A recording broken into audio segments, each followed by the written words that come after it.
tudo tá ficando cada vez mais intenso. Então, até os modelos de previsão, quando eles entregam uma informação pra gente, a gente olha e se assusta até. Vocês tinham exata consciência de que Aham. seria algo, o que eu vou usar a palavra aqui, histórico. Porque é o que Exatamente. foi no Rio Grande do Foi. Sul. A gente tinha ideia de que seria uma tragédia realmente pra ficar na história, assim. Há quanto tempo vocês já conseguiram calcular, por exemplo, o que aconteceu no Rio Grande do Sul e como que as pessoas que vocês avisaram, seja governo, enfim, prefeitura e tal, lidaram com esse alerta? Ô César, agora, você falou sobre essas equações que existem, né? Uhum. Me parece que é importante a gente falar a respeito das mudanças climáticas que estão acontecendo, o quanto isso impacta nessas premissas que os especialistas têm para tomar por base os seus cálculos. Cara, muito, muito, muito. Porque assim, eu acho que todo mundo já percebeu. Inclusive, se a gente tá aqui conversando sobre mudanças climáticas, é porque eu acho que a população, de maneira geral, já percebeu que a situação não tá legal. Tem alguma coisa errada acontecendo, né? E tudo tá ficando cada vez mais intenso. Então, até os modelos de previsão, quando eles entregam uma informação pra gente, a gente olha e se assusta até.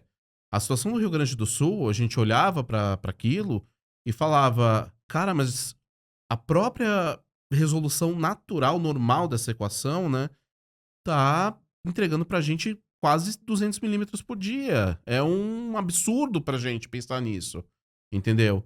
Então, não, cara, vai acontecer isso. Por quê? Porque agora a situação mudou completamente. A gente não tá mais lidando com uma nuvenzinha só que vai provocar um temporal de fim de tarde. A gente tá lidando com um sistema bem complexo que vai trazer, infelizmente, grandes tragédias.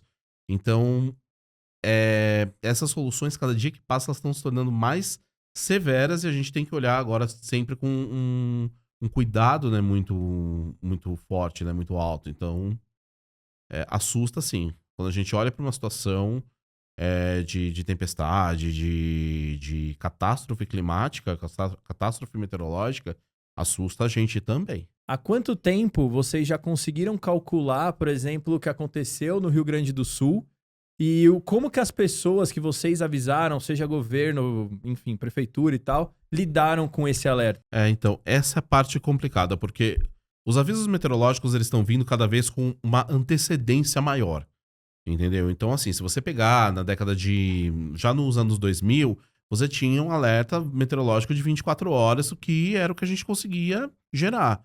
Hoje, a gente já conseguiu gerar, né, alertas meteorológicos, cara, com uma semana de antecedência. Foi o caso do Rio Grande do Sul.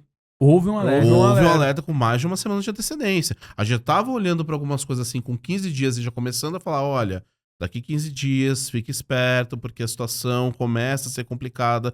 Tem previsão para bastante chuva chuva que pode causar uma tragédia. A gente já começa a comunicar dessa forma. E esse alerta, esse comunicado, César, ele vai dar clima-tempo para o Isso. governo do estado, para a prefeitura? Vai para todo mundo, vai para todo mundo, vai para os veículos de comunicação, vai para todos os clientes, né? Todos os clientes da Climatempo e fora também que vai para o nosso site, que é público.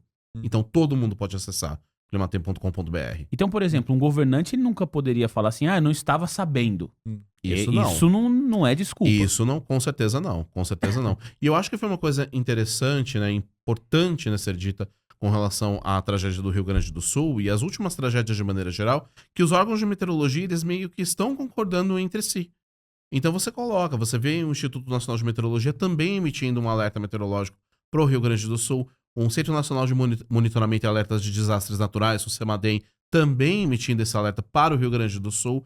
Então, todos os órgãos de meteorologia do país estavam indo na mesma linha.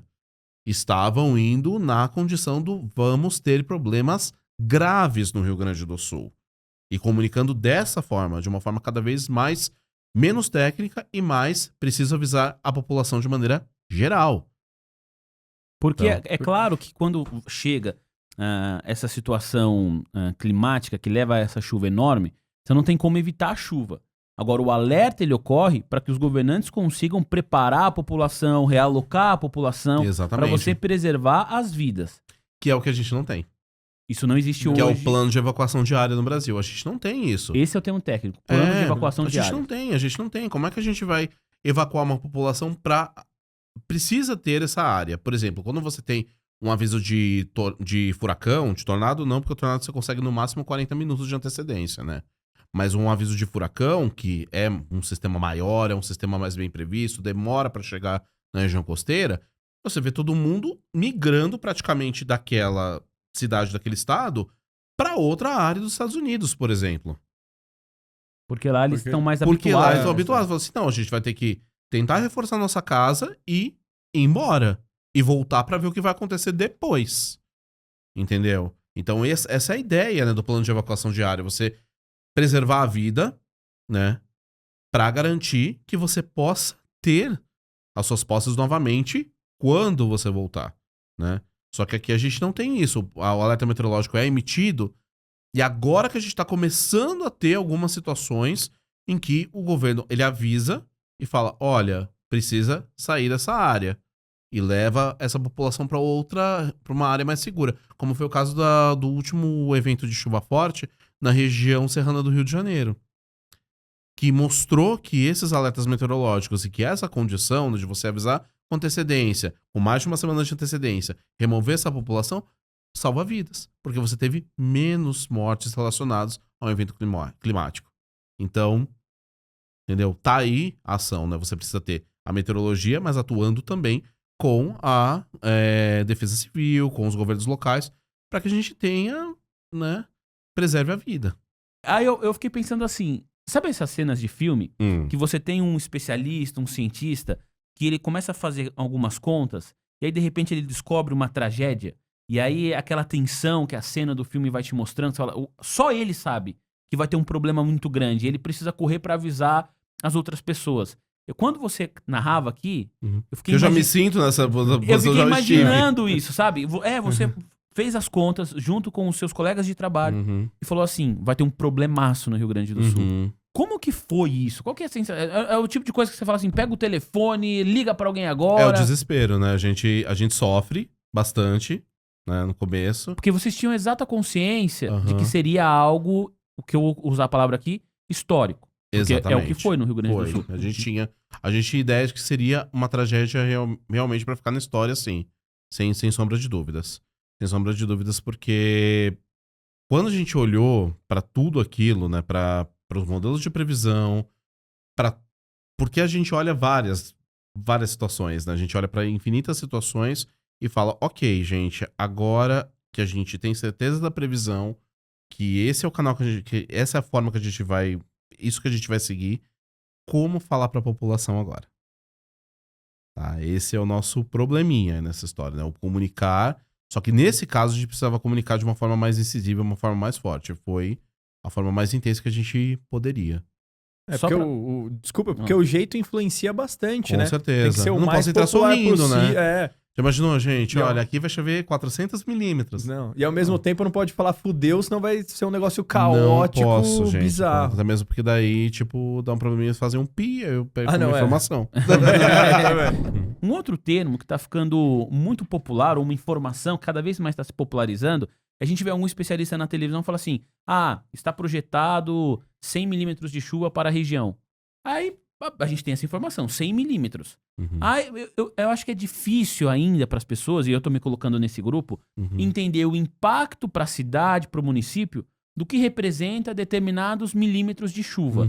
Você conseguiria falar um pouquinho pra gente a respeito disso? Quer dizer, olha, claro. vai chover mais do que X milímetros, significa uma chuva bem intensa. Primeiro, assim, funciona isso? primeiro o que é um milímetro de chuva, tá? Um milímetro de chuva é quando você derruba 1 litro de água em 1 metro quadrado. Se você pegar uma régua, ir lá e medir, vai dar 1 milímetro da sua régua, tá certo?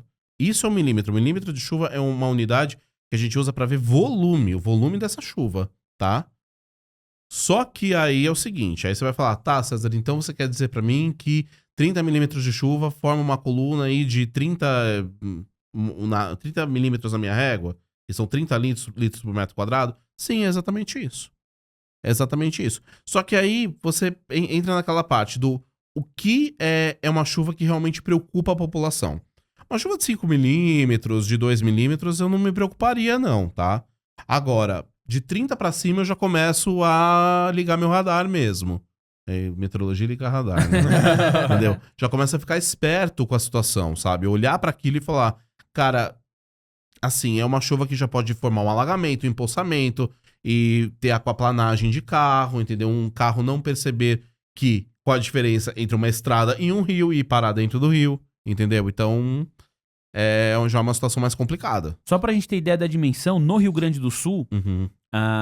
as chuvas foram quantos milímetros se a gente Olha, somar se o você que caiu de água ali? se você somar, foram mais de 800 em alguns Pô, pontos. nossa, em quantos dias? Foram em 2, 3 dias, mais ou menos. Nossa. 2, 3 dias. 800? 800 milímetros de chuva. Foi muita água, gente. Foi muita água. O negócio foi bem sério. Então É significa a maior tragédia da história, né? Então, 800 milímetros. A partir de 30 já tem que ficar, pode ter alagamento. já fica esperto. Inclusive, assim, o normal, Nossa. por exemplo, para alguns lugares, né? Pro próprio Rio Grande do Sul, que é onde a gente tava falando, né? O normal de chuva pra lá é em torno de 200 milímetros no mês. Então você tá falando que choveu 4 vezes mais, gente. O negócio foi bem mais intenso. Bem mais sério. Mas eu vi gente falando sobre essa questão desse canal de umidade que vem da Amazônia Uhum. como um impacto lá no Rio Grande do Sul. Então a gente tá falando dos extremos do país. Eu te liguei pra falar sobre isso, né? Quando tava foi. acontecendo e a gente tava comentando sobre isso, eu te liguei e falei, César, faz sentido isso? Você me falou que nesse caso... Então, nesse caso, não não. faz sentido Nesse nenhum. caso, não. Porque o que aconteceu ali foi pior até. Porque o que aconteceu no Rio Grande do Sul, boa parte da culpa estava no Sudeste e no Centro-Oeste. Que era o bloqueio atmosférico. Que era essa massa de ar mais seca e quente que estava dando 35 graus no Rio de Janeiro em pleno outono, 32 em São Paulo em pleno outono, 33, sendo que o normal, pra gente ter uma ideia, são temperaturas na casa dos 24, 22, entendeu? Então a gente tá falando de uma 10 graus. ondas pô. de calor, entendeu? Então a gente tá falando em todas as áreas do país, entendeu? Só que aí o que acontecia? Essa massa de ar, se esse calor era tão intenso, essa massa de ar era muito intensa também. Seca e quente, tá? As frentes frias, elas tentavam, elas chegavam no Rio Grande do Sul e falavam, opa, eu vou avançar agora pro Sudeste. Aí, negativo. O ar seco é muito forte e não consegue avançar por aqui. Ficou E aí concentrado ela no ficava sul. presa ali, entendeu? Então ela ficava presa no Rio Grande do Sul. E aí tudo que era pra chover na região Sudeste, em parte das outras áreas do Sul e avançar depois pro oceano, acabou ficando concentrado unicamente no estado do Rio Grande do Sul. E aí, Caramba. E aí a gente 800 viu. milímetros de 800 chuva. milímetros de Exatamente. Era pra ter sido distribuído entre outras áreas do país. E não foi isso que a gente viu. Provavelmente, se a gente não tivesse essas temperaturas tão grandes aqui na região Sudeste, a gente iria noticiar uma chuva forte no Rio Grande do Sul. E também uma chuva forte em São Paulo, Ia ser no No Rio. ia ser ia ser não ia ser distribuído, a tragédia que aconteceu Ia ser lá. uma coisa bem mais, assim, normal pra uma situação final de verão e outono, né? Pra não pensar. Você sabe quando você dá uma explicação? Sabe o que tá me ligando? Uhum. Pode filmar. 03... Meu, Putz, esse número que liga mas todo meu, dia. eu recebo umas 35 ligações dessas. Aí, ô César, Uhum. quando você dá uma explicação, você tem a expectativa que as pessoas entendam de um jeito e elas entendem de outro completamente diferente? Porque quando eu te liguei, você me explicou isso. Você falou essa questão. Pô, você tem uma barreira de ar quente que não deixa essa nuvem, que deveria, o que eu tô chamando de nuvem aqui, foi assim que eu expliquei para as outras pessoas, que deveria ser passageira, transitória, chegar nas outras regiões. Tá concentrada ali na região do Rio Grande do Sul. E aí eu te falei, mas o que causa esse bloqueio de ar quente? E você falou, olha, imagina só, você tá onde agora? E eu tava parado no trânsito. Ele falou, olha pro seu lado. Você me falou, quantos carros tem aí? Todo mundo queimando carbono aí. Então esse bloqueio vem disso, entendeu? Você tem essas regiões, tem muita fábrica e isso ajuda a criar essa massa. Ajuda a aumentar a temperatura local. Então, se aumenta a temperatura local de maneira com uma grande contribuição, você pensa, bom, então a massa de ar seco ela vai ficando cada vez mais intensa, mais intensa, mais intensa, mais intensa, a ponto de, olha, encontrei meu lugar. E aí, qual que era o lance? Quando eu expliquei isso, a conversa pra mim ia caminhar pra qual sentido? Pô, o que fazer pra melhorar esse cenário de modo em que essa massa de ar quente fique menos intensa do que está hoje? Aí uma pessoa comentou assim no chat na hora que a gente tava falando, puta, nunca pensei que o trânsito de São Paulo ia salvar a gente. Puta que pariu. Falei, meu, mas entendeu Não, tudo tudo errado. errado, Tudo mano. errado. Não é o trânsito, sabe? Então a galera, eu falei assim, pô, tá olhando pro próprio umbigo, quer dizer, Sim. vamos... Salvar entre aspas, porque É. agora você vê o número de casos de doenças respiratórias também é por conta disso aí. Pois é. O que fazer? E aí... E também se ela não tiver água também é por conta disso também, gente. Porque vai secando o reservatório, não vamos esquecer disso, né? São como Paulo que é? tem um Como que histórico é? maravilhoso, né? Porque assim, não tá chovendo, a gente tá sem reposição de água nos nossos reservatórios. Beijo, reservatório Sistema Cantareira, que é o mais famoso, né? Sim. De todos nós, né? E aí o nível vai descendo. Nessa brincadeira, a gente passou por uma crise hídrica em São Paulo. Verdade. E a gente não pode esquecer disso, né? Esse eu acho que é o grande problema da gente, sabe? É não ter a memória. Mas não tem problema, a gente tá aqui pra trazer a memória pra todo mundo, né? Boa. Pra trazer essa lembrança.